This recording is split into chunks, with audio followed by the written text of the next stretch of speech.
Hello fellow gamers, welcome back to another episode of Bargain Bin Reviews. I'm the Bargain Bin Hobo and it's a first for this channel as I have a viewer request. The viewer request is from my friend Tesa and her request is...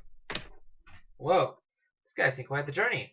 Today's game is Croc. This is the PlayStation version but was also released for the Sega Saturn, the Game Boy, and the Windows computers. And now, once again, it's time to Hobo up! One final note before the review starts. My PVR is not designed to record games below a certain quality, which sadly is where PlayStation games fall. It'll just stop recording out of nowhere and screws up the footage, so if you see me run off a cliff or get whacked by an enemy or just fail like that, 9 times out of 10 that's just because the PVR screwed me up.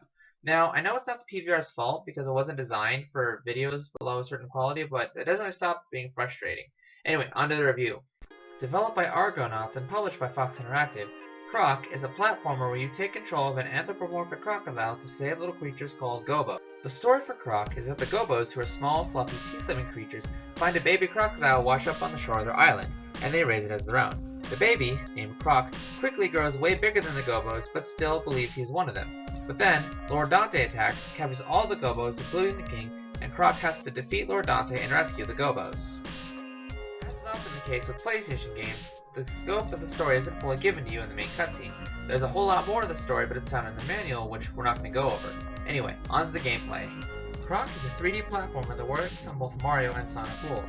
On the Mario side of things, it's a small level and small moveset kind of deal, where Croc needs to make it to the end of levels and rescue as many Gobos as he can.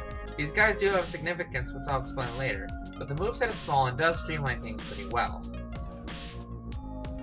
On the Sonic side of things, Croc collects white gems which act like the rings from Sonic the Hedgehog.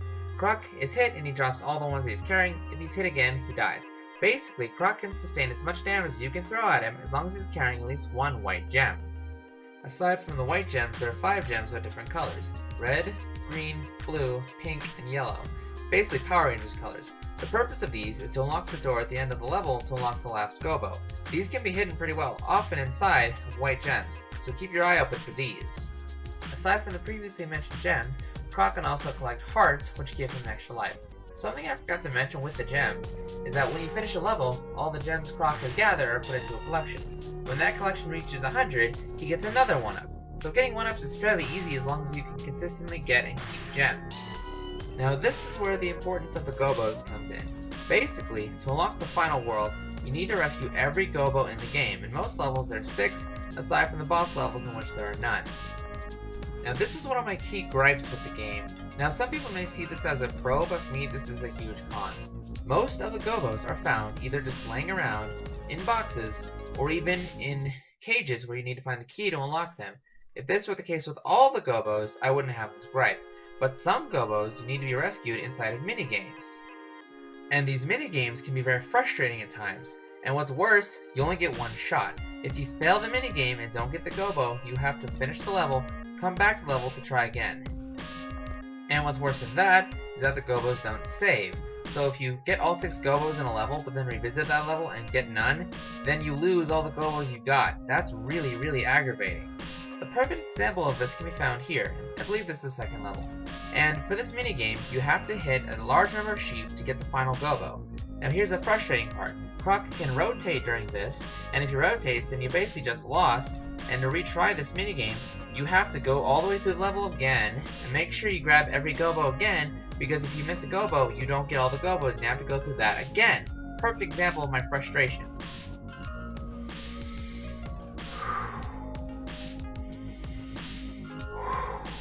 I'm really sorry about that.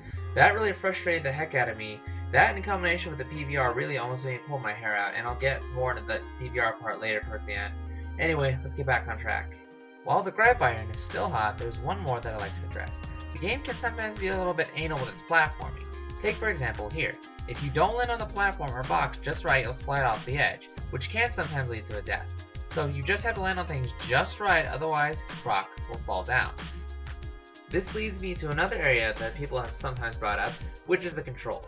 Now, Croc came out after the analog was introduced, so it lets you use both. The thing is, you can't just use both interchangeably, you have to put it into the right mode to be able to use it. In digital mode for digital, and analog mode for analog. And you would use different ones for different things.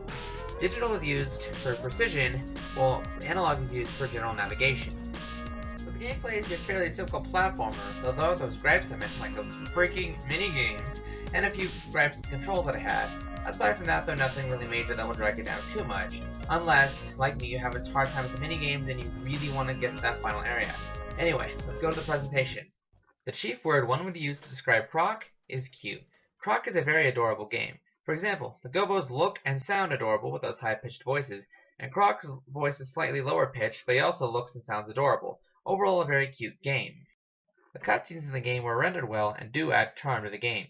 And also, the music. Oh, I just love the music in this game.